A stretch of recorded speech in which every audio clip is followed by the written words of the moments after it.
American foreign policy began to change as the nation began to expand across the continent, along with foreign interventions through other nations such as the War of 1812, Mexican-American War, along with the Barbary Wars throughout the nation's history between 1800 and 1848.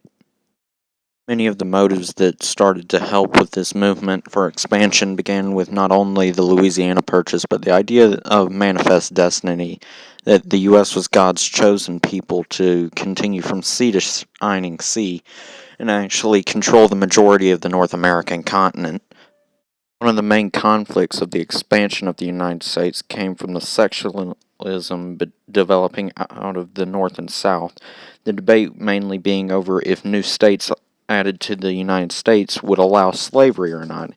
Eventually, this led to many different compromises, such as the Missouri Compromise, along with other cases such as the Kansas-Nebraska Act, in which settlers moving into the area would vote on whether or not they would allow slavery to be in the area. Louisiana Purchase was granted from France to the U.S. during the beginning of the Napoleonic Wars in 1803. Though this purchase was possibly the greatest amount of land bought by the U.S., with 530 million acres for $15 million, which equals out to about 4 cents an acre, it was deemed unconstitutional by many.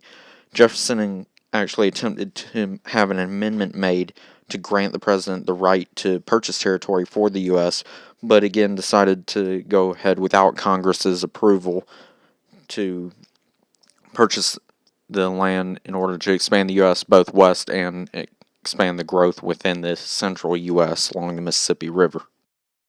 The U.S. did officially end its involvement in 1807 in the international slave trade. It did not technically end in it due to the fact that many states refused to abide by the law until 1808, South Carolina being the last state to actually abide by the law. And though the North had actually gradually began to abolish slavery, it was still very prominent in society. And new states were actually left up to the vote of the people within the territory on whether or not they would be admitted as a slave state or a free state, though this would eventually lead to many compromises such as the Missouri Compromise and the Kansas-Nebraska Act. The War of 1812 occurred under the presidency of James Madison and resulted from the British using impressment upon American sailors for fighting in the Napoleonic Wars, which the U.S. had widely maintained a neutrality in due to the fact that it wanted no part in a European war. The war was considered not having needed to have happened. One of my personal favorite nicknames for the war being the war that no one wanted to name.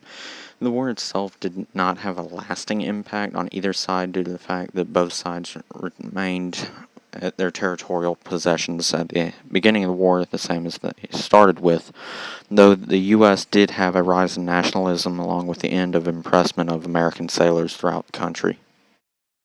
Barbary Wars were a series of wars that the U.S. fought with the nations of Algiers and Tripoli from 1801 and 1805, and again from 1815 to 1816. The wars were a result of the U.S.'s refusal to paying tribute to the nations for access to the Mediterranean region east of Italy. The wars were widely forgotten in many aspects in the fact that it did not have any lasting major effects, though the wars did bring about more nationalism with the fact that the U.S. was one of the first known nations to fight the tribute of these pirates, and America would not tolerate pirates demanding tributes for not attacking them as often, though it did result in the U.S. burning one of their own warships, the Philadelphia, which was captured during the First Barbary War under Thomas Jefferson's watchful eye, and then the Second War shortly after the War of 1812 continued when the attacks resumed. Jackson's invasion of Florida, also known as the First Seminole War of March 1818, was the role of James Monroe, sending the expeditionary force under Jackson to remove the Seminole Indians from fleeing America, along with Jackson recapturing escaped slaves from plantations in the South, that eventually led to the cession of Florida from Spain to the U.S. for a mere $5 million due to the fact that the U.S. threatened to go to war with Spain over the fact that they had allowed for the Native Americans and slaves to set up camp in their own nation. Monroe Doctrine, created in 1823 under James Monroe, was the result of the U.S. deciding to push the Europeans back out of the Western Hemisphere by preventing them from interfering in the governments of already established nations, along with resetting up colonies throughout the Caribbean and Latin American regions. It was really more of a threat than anything, because the U.S. really did not have the supplies to attack any of the well-equipped European nations, though it was right after the Napoleonic Wars.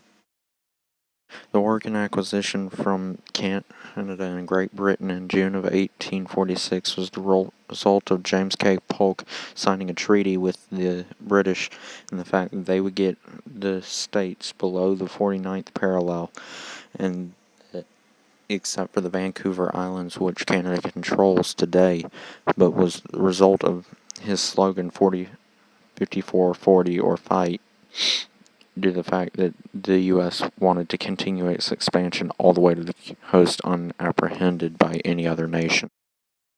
The United States of America went to war with Mexico in 1846 to 1848, when they annexed the state of Texas and then disputed the land claim to the Rio Grande River over the border, which led to a war that really didn't need to happen, and many Northerners opposed the war due to the fact that James K. Polk went to war over land that was desired for the South that would expand slavery throughout the West, yet he did not go to war over the Oregon Territory, which, though, would include much more land across the U.S. for northern states and free states. He did not go to war for it. He only threatened to go to war, instead choosing to take the route of peace and treaty, whereas with the Mexican-American War, he just went straight to war and gained the future states of Texas, Nevada, California, Colorado, New Mexico, and Arizona.